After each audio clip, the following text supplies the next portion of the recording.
ഒരു കഥ എന്റെ ചെറുക്കനെ കണ്ടാച്ച് നടൂല നിക്കണോനെ ആ വള്ളത്തിനടുക്കലോ ഒരെ പുറം ഞാൻ പൊളിച്ച റീസാണ് എന്ന് പണിക്കൊന്നും പോയിട്ടില്ലേ പൊന്നാര കോയാക്ക ആകെ വള്ളപ്പൊക്കല്ലേ എങ്ങനെ പണിക്കോണു അല്ല നിങ്ങളെ കുഞ്ഞാ പണിക്കോയില്ലല്ലോ ഓന് പിന്നെ എന്നും വള്ളപ്പൊക്കല്ലേ അടച്ചറബ് കുഞ്ഞപ്പോ അല്ല തന്ത കോയ വരെ ഒളിച്ചോ ആ ജായി വള്ളം വരുന്നേ തീരാ പൊടിച്ചാൻ വേണ്ടി നടക്കണം കുടിക്കണം കണ്ടോ ഒരു തുള്ളി വന്നില്ല നിങ്ങൾ പത്തിരം പിടിക്ക് വന്നായി മര്യാദക്ക് പോന്ന മനസ്സിനടങ്ങാറാക്കേ അണ്ടാറടങ്ങാം മനസ്സിനെ പേടിപ്പിച്ചേ എന്തിട്ടാ കോയാക്ക നിങ്ങൾ എന്തിനാ ചെറുക്കനെ തല്ലണത് ഒരു പണിക്കും പോകാതെ കുതിര കളിച്ചോണ്ട് നടക്കത്തില്ല ഓൻ എന്തിനാ കൂലിപ്പണി കൂടുന്നത് ഓനാ മഞ്ചേരി നെൽ ഇൻസ്റ്റിറ്റ്യൂട്ടിൽ പഠിപ്പിച്ചൂടെ 3-4 കൊല്ലം പഠിച്ചാൻ പോയി കണ്ട് ₹1 കുടിക്കൊണ്ടാതെ ആ പരിപാടിക്ക് ഇന്ന ചെറുക്കനെ വിടൂലേ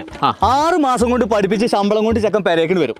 അങ്ങനെയാണെങ്കിലേ നീ മഞ്ചേരി നെയിൽക്ക് വിട്ടിട്ടേ ബാക്കി പരിപാടി അല്ലാതെ. ഇങ്ങോട്ട് വാ എനിക്ക് നാളെ മുതൽ പണി ആയിക്കോളും ആണോ നീ എങ്ങനെ പോവാ അതിനൊരു വഴിണ്ട്